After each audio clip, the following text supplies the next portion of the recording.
জয় রাধে, জয় রাধে, জয় রাধে। শ্রীমদ্ ভাগবত গীতা দশম অধ্যায় বিভূতিযোগ তৃতীয় পাঠ। হে জনার্দন, তোমার নিজের যোগ ও বিভূতি সকল বিস্তারিতভাবে বলো, যেহেতু আমার অমৃতের মতো বচন শুনিয়া আমার তৃপ্তি হইতেছে না।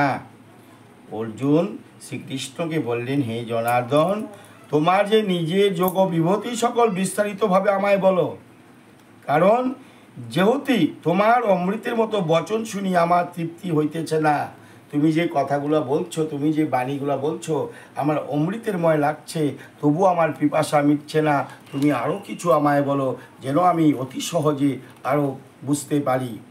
শ্রী ভগবান বলিলেন, হে কুরুশ্রেষ্ঠ, তোমাকে আমি দিব্য বিভূতির সকল কথা বলিতেছি, তবে প্রধান কয়েকটি কথা এখানে বলিতেছি, তুমি শ্রবণ করো। হে অর্জুন, আমি সর্বভূতে হৃদয়ে অবস্থিত আছি, আমি তাহাদের আদি মধ্য ও অন্ত। হে অর্জুন, আমি সকল জীবের হৃদয়ে থাকি,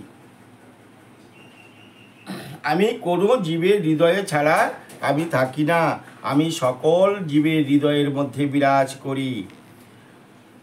আদিত্যগণের মধ্যে আমি বিষ্ণু, আমি আদিত্যগণের মধ্যে বিষ্ণু, জ্যোতিষ্কের মধ্যে আমি সূর্য, মরুদ্গণের মধ্যে মরীচি এবং নক্ষত্রগীদের দিগের মধ্যে আমি চন্দ্র, আমি দেবসমূহের মধ্যে সামবেদ, দেবগণের মধ্যে বাসব, ইন্দ্রিয়গণের মধ্যে মন এবং প্রাণীদের মধ্যে আমি চেতনা, রুদ্রর মধ্যে আমি শঙ্কর, যজ্ঞ ও রক্ষর মধ্যে আমি কুবের, বসুর মধ্যে আমি অগ্নি, পর্বতের মধ্যে আমি সুমেরু। হে অর্জুন, পুরোহিতগণের মধ্যে আমাকে বৃহস্পতি বলিয়া জানিবে, সেনাপতি দিগের মধ্যে কার্তিকীয়, আর জলাশয়ের মধ্যে আমি সাগর, মহর্ষিদের মধ্যে আমি ভৃগু, বাক্যের মধ্যে আমি একাক্ষর অর্থাৎ ওঙ্কার, যজ্ঞের মধ্যে আমি জলরূপ যজ্ঞ, স্থাবর দিগের মধ্যে আমি হিমালয়, বৃক্ষদের মধ্যে আমি অশ্বস্থ, দেবর্ষীদের মধ্যে আমি নারদ, গন্ধর্বদের মধ্যে আমি চিত্ররথ, সিদ্ধ পুরুষের মধ্যে আমি কপিলী মুনি, সমুদ্র মন্থনকারী যে ঊর্ধ্বশ্রবা বা ঐরবত উঠে, আমি সেই অশ্বের মধ্যে উচ্চশ্রবা, আর হস্তির মধ্যে আমি সেই ঐরাবত, এবং মানবের মধ্যে আমি নরপতি। শ্রী অর্জুনকে বললেন, শ্রীকৃষ্ণ ভগবান অর্জুনকে বললেন, অর্জুন, সমুদ্র যখন মন্থন করেছিল, দেবতা এবং অসুরেরা মিলে যখন সমুদ্র মন্থন করেছিল, সমুদ্র মন্থন করতে করতে করতে করতে যে ঊর্ধ্বশ্রবা উঠলেন এবং ঐরাবত উঠলেন, সেটা কে? সেটা হচ্ছে প্রভু নিজেই। তাই বলছে, আমি ঐরাবত উঠে, আমি সেই অশ্বের মধ্যে উগ্রশ্রবা, আর হস্তির মধ্যে আমি সেই ঐরাবত, এবং মানবের মধ্যে আমি নরপতি।